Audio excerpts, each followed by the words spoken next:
दीवार पर टंगी सास। पंजाबी में कहावत है, सास चंगी होवे या ते दीवार ते टंगी होवे। संगीता की शादी भी एक ऐसे ही घर में होती है जहां उसकी सास दीवार पर टंगी होती है। ससुर और पति शादी के पहले दिन उसे सास के फोटो के सामने ले जाते हैं, जहां ससुर जी कहते हैं, बेटा बेटा संगीता, ये तुम्हारी सास थी, बहुत नेक और भली, लेकिन थोड़ी गुस्सैल थी। गुस्सा आने पर सब तहस नहस कर देती थी, पर अब ये इस दुनिया में नहीं है। हाँ संगीता, माँ होती तो तुम इनकी कोई बात टाल नहीं सकती थी, वरना तो माँ घर में भूचाल ले आती। संगीता मन में खुश होती है कि अच्छा है कि ऐसी औरत अब इस घर में नहीं है, लेकिन दिखावे के लिए वो जैसे ही सास की फोटो के सामने हाथ जोड़कर खड़ी होती है, ये क्या? सास उसे देखकर मुस्कुराने लगी। संगीता आंखों को मलकर एक बार फिर से देखती है, लेकिन फिर सास के चेहरे का भाव, भंगिमा यानी एक्सप्रेशन बिल्कुल बदले होते हैं। वो अपने पति और ससुर को कहती है, माँ की तस्वीर तो स्माइल कर रही है। ना ना बेटी, ये कैसे संभव है? जरूर तुम्हें कोई गलती हुई होगी, ऐसा कैसे हो सकता है? लगता है तुम शादी की सारी फॉर्मेलिटी करते करते थक गई हो, तुम्हें आराम की जरूरत है संगीता।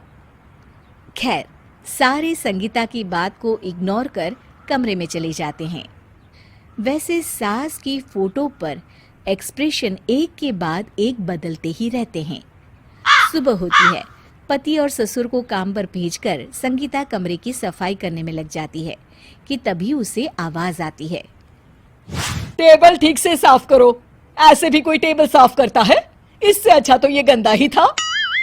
किसी औरत की आवाज सुन संगीता दंग रह जाती है और सोचने लगती है कि आवाज कहाँ से आई। आवाज को नजरअंदाज कर वो फिर से अपना काम करना शुरू करती है, लेकिन इस बार तो आवाज बिल्कुल उसके कान के पास से आती है। मेरा घर है ये। जब तक मैं थी चमका कर रखती थी, हर एक चीज शीशे की तरह थी।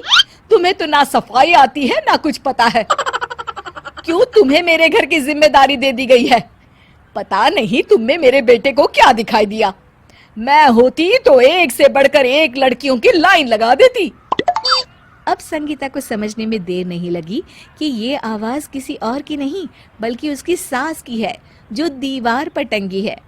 वो उसके पास जाती है और कहती है, नमस्ते सासू माँ, मुझे तो कल ही लग रहा था कि दीवार में कुछ काला है। वो दीवार नहीं, दाल होती है पगली। सही पकड़े हैं सासू माँ। तो क्या हो गया आपको जो आप यहाँ भी चैन से नहीं बैठी हैं? सुना मैंने आपका व्यवहार काफी गुस्से वाला था।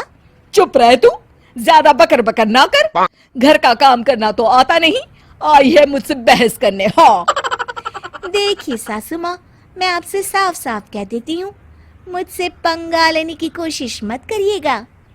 तभी पीछे से संगीता का पति आता है।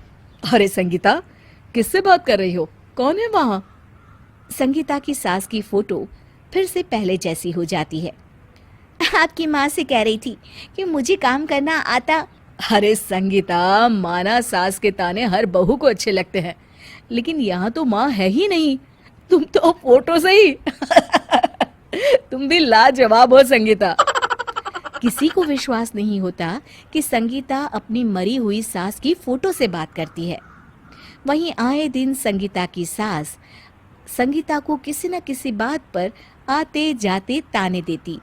संगीता को भी अब सास के तानों और उनसे बात करने की आदत हो गई।